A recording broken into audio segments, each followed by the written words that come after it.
Hashanah Tova.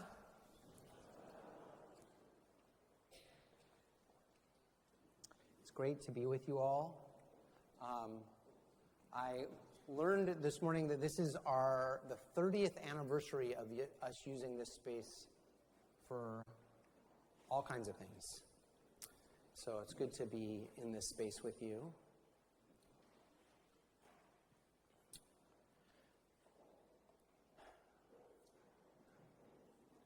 So it's been a pretty hard year to be a Jew.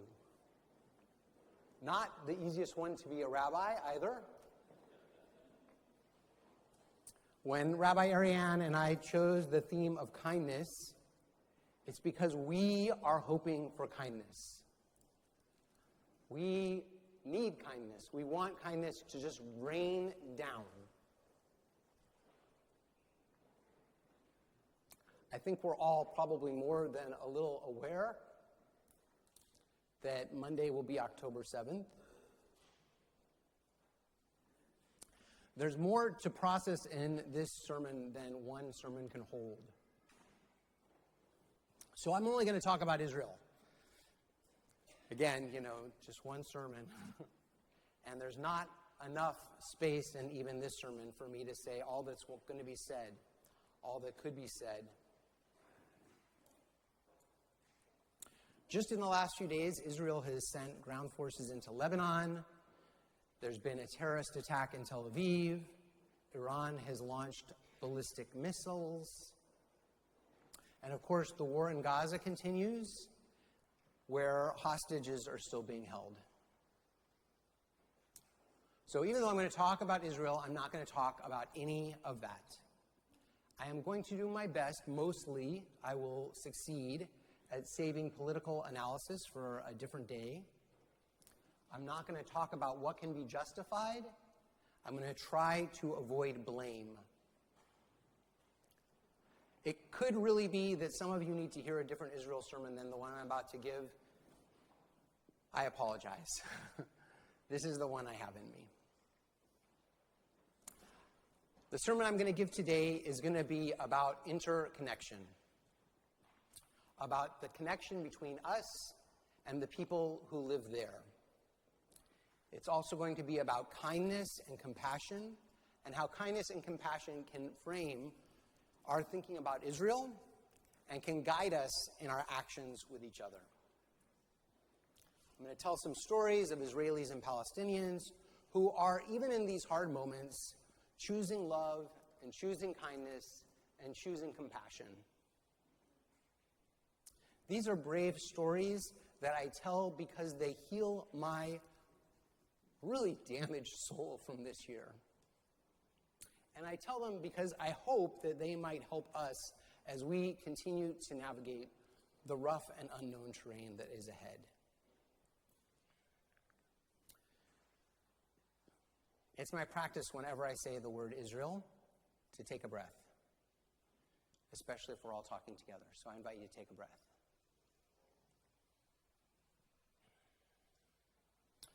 One way of translating kindness into Hebrew is ahava. So there's a Zen Jewish poet that I really like, Norman Fisher. And he teaches that for all the nice things that we can say about love, about the feeling of love, about being loved, that what makes it love is that it inevitably includes a compassionate willingness to feel the suffering of another. Love is a willingness to remove the separation between ourself and another, to recognize a reality of underlying connection. So the rabbis have long imagined that each of us, is a different, separate part of God's body. And they use this metaphor to describe how God feels pain when any person is hurt. And it also is a metaphor that's meant to warn us that when we harm another, inevitably, we will also cause ourselves harm, because we are part of the same body. They say, if you bite your tongue, don't knock out your teeth. Right? Seems like common sense, but it's not how we relate to other human beings. Sha'anan Street is an Israeli hip-hop artist. He's a star. He's a big deal in Israel. If you know one of his songs by his band Hadag Nachash, you might know their song, the Bumper Sticker Song, which describes in song form all of the bumper stickers you see in Israel. He applies this same way of thinking, this same principle to Israeli Jews and Palestinians. This is what he says. If you understand that everybody is staying here, by which he means Israel, that nobody is going, you have to also understand that every day of violence is going to cost you in the future. And if you choose and can have less days of violence, you're going to pay less of a price in the future. So I had a chance to listen to a recent interview with him, and he told the story about another song that he wrote. And this song is called Waltzing with Sha'anan. And it is a song where he recounts the dangery, but also the drudgery of being in the IDF, of serving in Gaza during the first Intifada.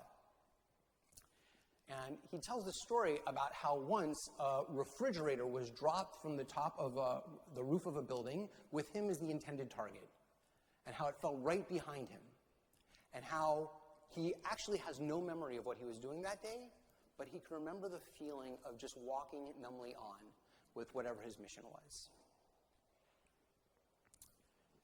And he was inspired to write this song about this by another memory, and that memory was of the day that the Madrid peace accords were made public, and everybody saw them on the news.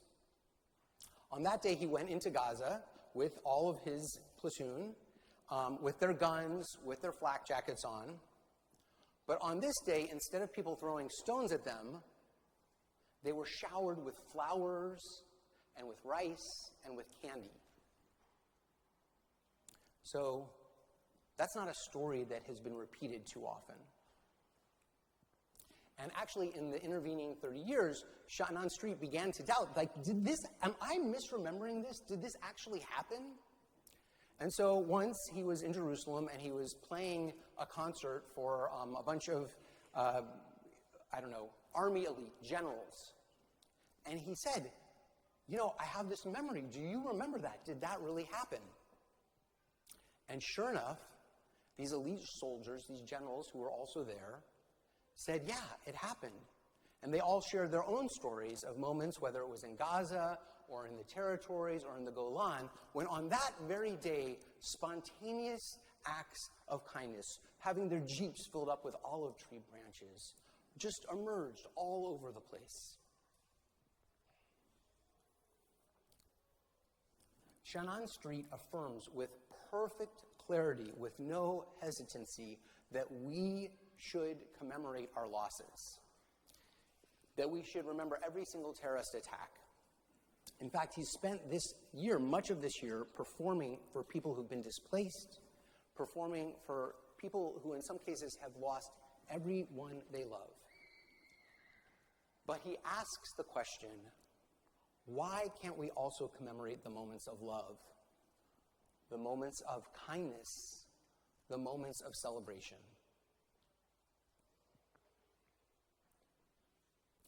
So remember, loving another person means facing their pain and suffering. Loving relationships aren't really loving relationships if we run away during hard moments. It's part of a kind of mature love to know that we have to be compassionate with each other, especially in moments when we might actually feel anger or frustration or disappointment. The word rachamim, compassion, is about having enough empathy that you're willing to stay present with another in their suffering. Compassion is about being kind and loving, even when that accompaniment might require us to carry another's pain. Some of you might remember Sally Abed, who spoke at B'nai Keshet a couple of years ago. She's a leader of the organization Standing Together. She's a member of Haifa's City Council. She's a Palestinian. She has Israeli citizenship. And in this dual identity, it embodies the kind of interconnection that we're talking about. Because on October 7th, she mourned for friends who died. And she prayed for friends and people that she knew who were being held hostage. And she offered support to her neighbors who had family who were getting ready to serve in the army. And she also worried for and ultimately mourned relatives and friends in Gaza living under Israeli bombardment.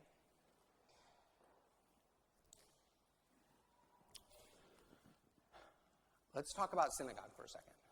So, no one tells you this when you join a synagogue.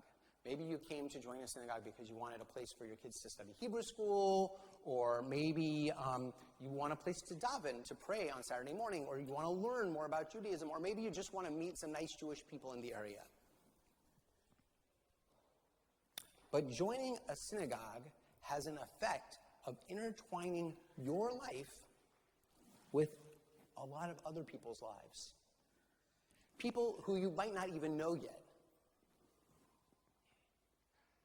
Judaism affirms that we have a covenantal relationship with Jewish people throughout the world and throughout time. And synagogue is the place where we most directly experience this covenant.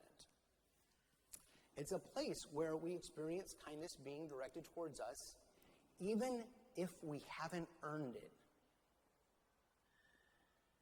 And it's a place where we try to show up for others and be kind to them, even when we don't know them.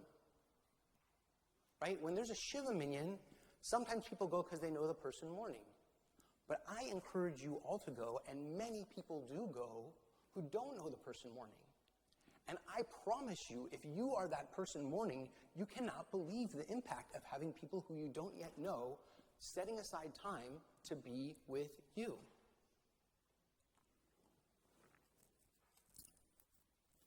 But this is also why disagreements here give rise to some very big emotions. That tension is more stressful in synagogue. And it's precisely because we are actually tied together in meaningful ways.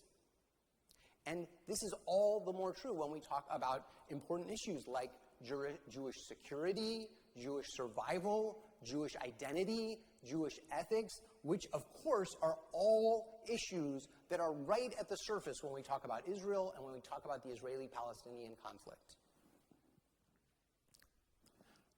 A lot of us this year have come to the synagogue searching for comfort, searching for understanding, and it's because we are all bound up together that it's so critical that we treat each other with disproportionate kindness. So another word for kindness in Hebrew is chesed, loving kindness. Chesed is a kind of completely unqualified, completely unearned love, and it's just imagined to shower down on us all the time. And it is at the center of loving relationships, and it is the foundation of caring communities. So marriage counselors actually say the following thing about healthy, resilient relationships. In those relationships, the couples find about 20 or more moments a day to show their affection and appreciation for each other. That's a lot. But, remember, a little hug and a kiss goodbye, all those things, they add up 20 times. And these couples maintain this ratio even during times of discord. So it turns out that when hard things have to be said to people we love, we need a balance of about one critical thing to 20 positive, loving, appreciative things. And if we don't have that, these same doctors of marriage psychology and relationship work say that we start to feel like our relationships are spiraling downwards. The prophet Micah says regarding chesed, "What does God require of you? Only doing justice, loving kindness, and walking humbly with your God." So each one of these commandments in this phrase comments on the one before it. So just a note, of course, yes, we should do justice. But, Micah says, we must love loving kindness. Maybe even 20 times more. And we must approach both justice and loving kindness with spiritual humility.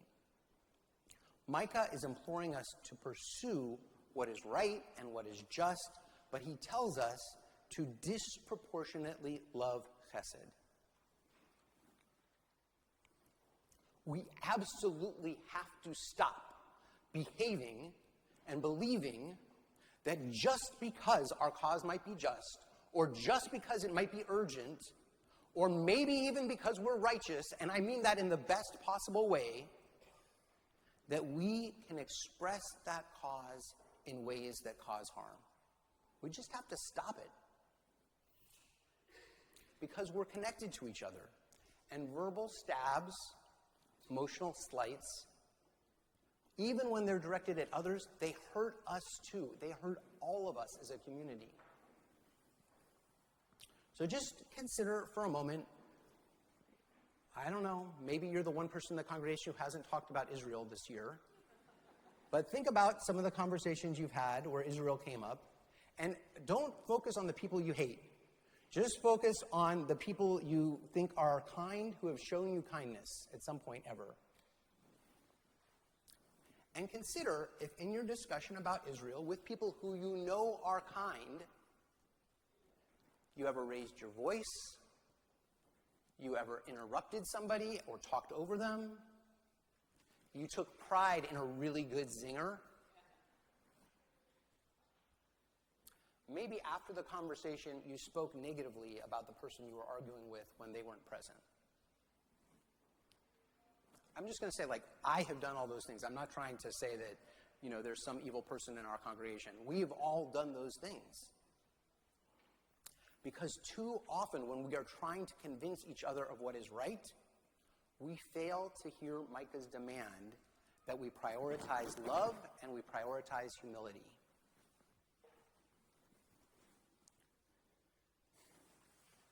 So October 7th hurt us as Jews in particular ways. And that's because we are viscerally connected to other Jews.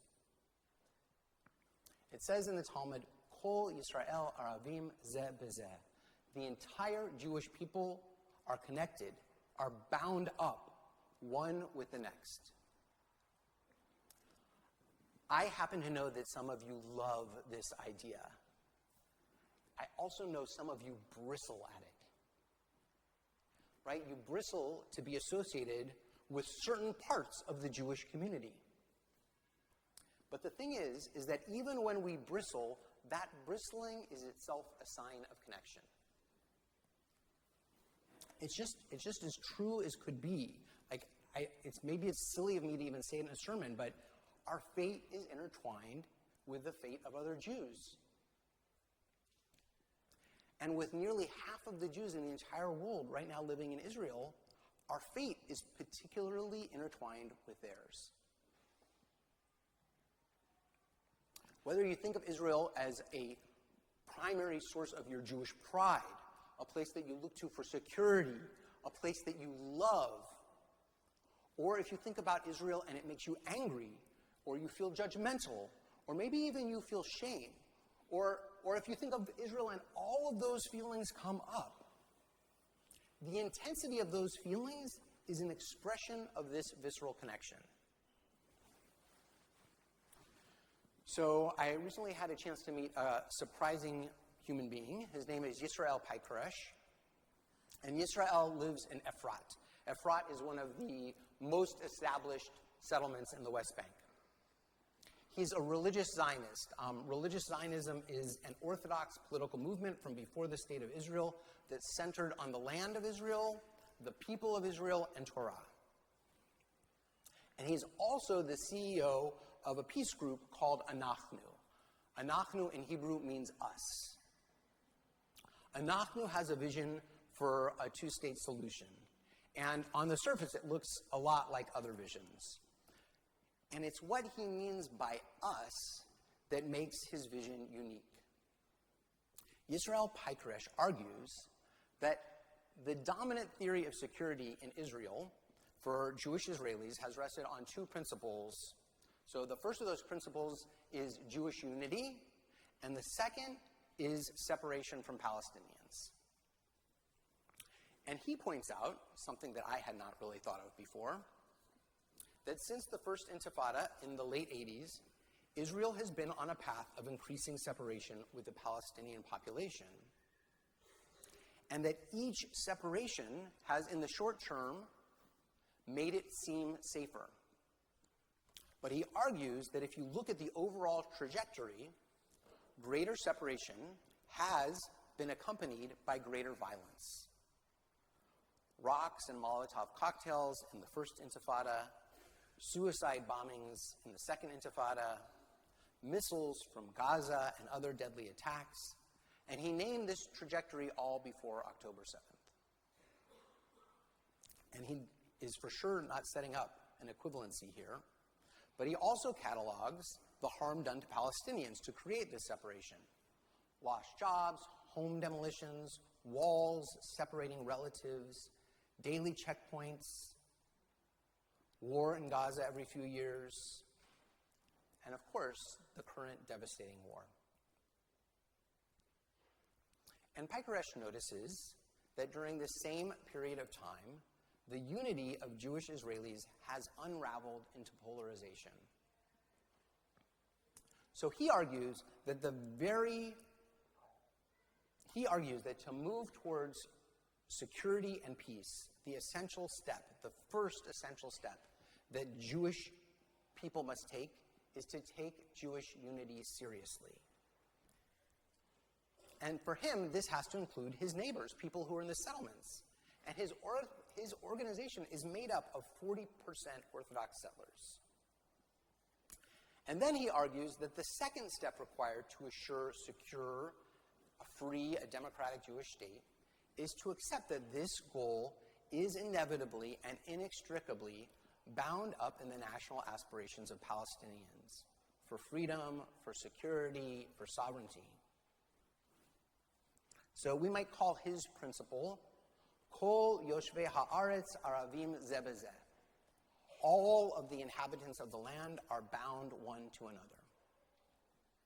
And he points out, he's an Orthodox Jew, that in the Bible, every moment of Jewish sovereignty, every moment that we are in the Promised Land, has included sharing the land with non-Jewish neighbors, people with different religions and different languages.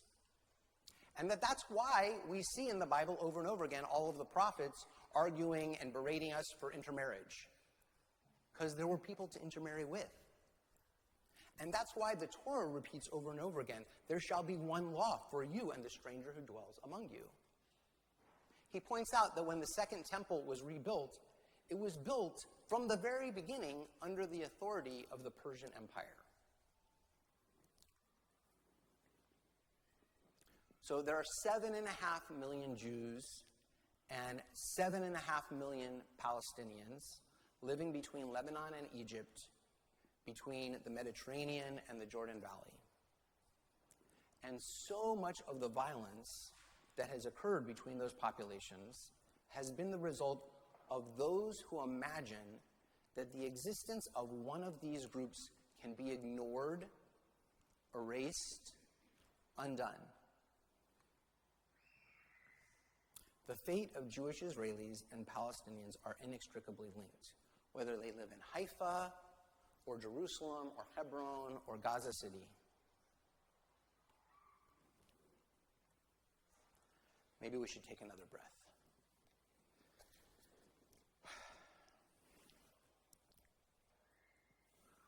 When I went to Israel in May with 13 other rabbis, I had the opportunity to visit the Bedouin village of Susia.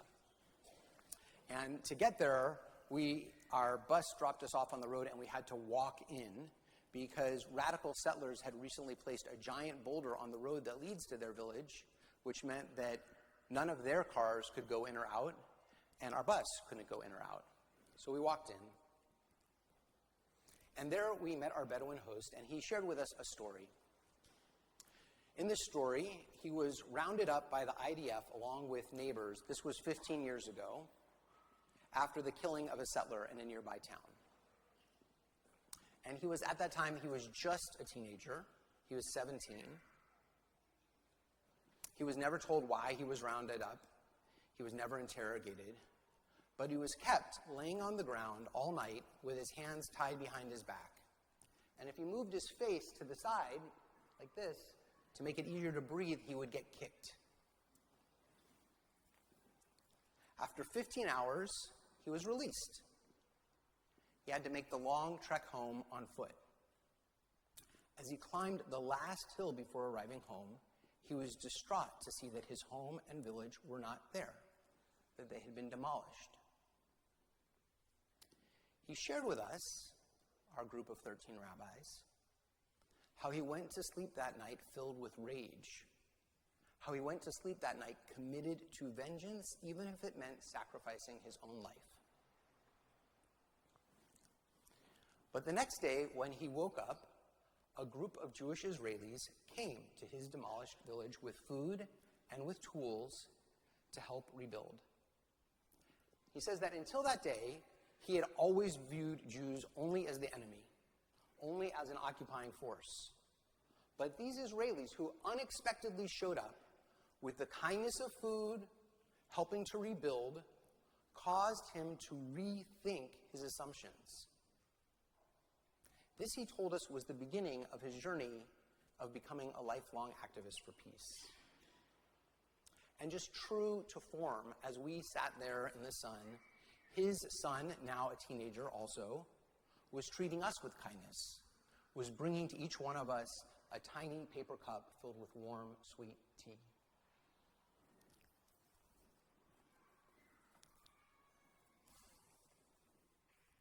That same day, we visited Netiv HaAsara. This is a moshav that sits exactly on the northern border of Gaza. There is no fence there. There's a giant wall. And on one side of the wall is the moshav, and on the other side of the wall is Gaza. Hamas infiltrated Netiv HaAsara by flying in on gliders. We visited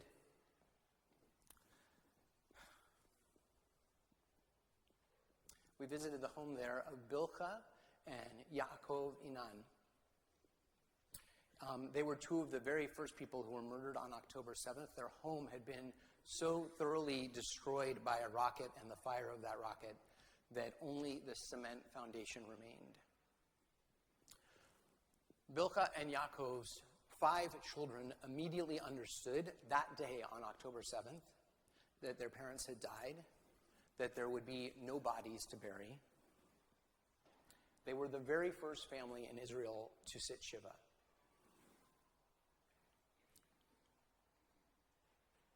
So I first learned about Ma'oz Inan, one of their children, in 2009. My family spent 2 really lovely nights in a small guest house in Nazareth that had just recently opened. And I didn't have any idea about this at the time, but he had opened that with the express hope of building relationships of understanding and connection between Jews and Palestinians in Israel. His vision of building peace through tourism has not, in fact, proved terribly profitable. But he's kept at it, and he's kept expanding it over 15 years. October 7th could easily have been the end of that vision. Instead, he and his 5 siblings have used their grief to fuel a renewed commitment to peace. He now has this really wild and audacious plan to enact peace between Israelis and Palestinians, and he's meeting with anybody he can about it. He met with the Pope. On the day we met him, one of my colleagues asked Ma'oz, "How are you able to so quickly engage in peace activism after losing your parents, after losing so many of your friends and neighbors?" So first he said, "I cry every day. Most days I cry twice. But then he said, to me, it makes perfect sense. When a person is lost in the desert, they cry out for water. When a person is lost in this kind of grief, it is normal to cry out for peace.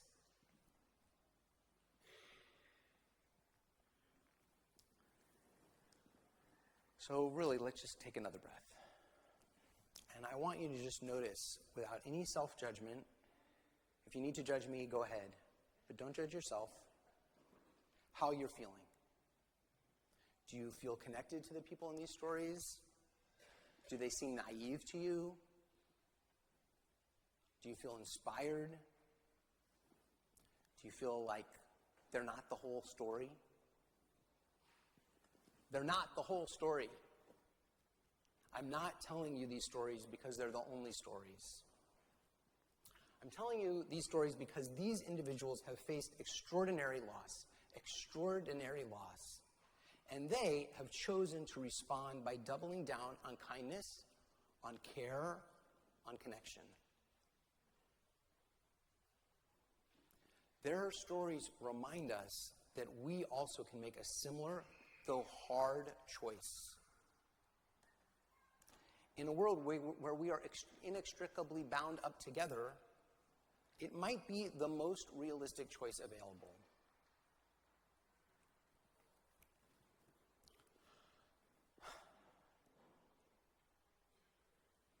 The thing is that this is not actually a new response to tragedy in the Jewish world. We still mark on October 9th the Tisha B'Av, the destruction of the Second Temple by the Romans. And when the rabbis ask what caused this tragic destruction, their answer is actually the opposite of love. What caused the destruction of the temple, according to the rabbis, is sinat chinam, senseless hatred. The story of the destruction of the temple is told as one of moderates being supplanted by ever more polarized radicals who foment rebellion, and then who are unable to put aside that rebellion or their hatred for each other, even when Jerusalem was under siege. There's another rabbinic story written in response to this very catastrophe. Once, Rabbi Yochanan ben Zakkai was walking with Rabbi Yehoshua. They were walking outside of Jerusalem, and they passed the ruins of the destroyed Holy Temple. And Rabbi Yehoshua, he just cried out. He cried out, how can we go on when the place where all of Israel's sins are forgiven is sitting in ruins? And Rabbi Yochanan said to him, my son, do not be distressed. We have a form of atonement just as powerful. Acts of loving kindness, acts of chesed. In the face of destruction, in the face of hatred and unimaginable loss, Rabbi Yochanan calls on Jews to atone with love and to atone with loving kindness. That story begins with a quote from Psalm 89. The world is built in love, or Olam Chesed Yibaneh. So we sing this song a lot, B'nai Keshet. And in fact, it's become something of an anthem throughout the Jewish world. It was written by my colleague, Rabbi Menachem Creditor, in honor of his daughter, who was born immediately after 9/11. He remembers walking down Broadway with the debris of the collapsed tower still present, and his tiny baby daughter in his arms, and he says that the song just emerged like a prayer for his newborn child in the shadow of destruction. Another word for kindness, rachamim, means compassion. It's directly tied to the word in Hebrew for womb, rechem. God is also called God HaRachamim, compassionate, loving Father. So way back in the 11th century, Rashi, one of the greatest commentators ever, commented on the very first line of the Torah. He says that initially God tried to create the world only with justice, but that the world could not endure. that the world could not come into existence until God built rachamim, built loving compassion, right into the world's foundation.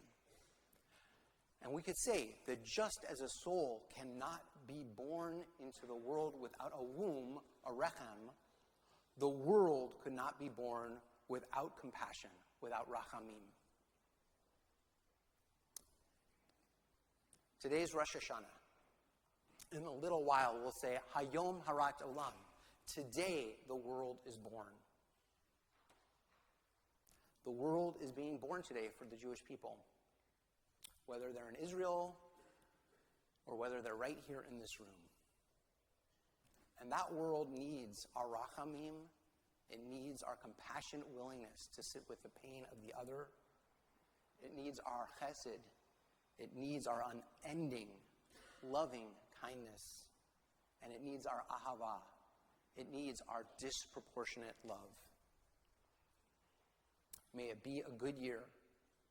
May it be a year of ahava, a year of rachamim, a year of chesed. May it be a year where we feel connected to other Jews. May it be a year of peace. Hashanah Tovah.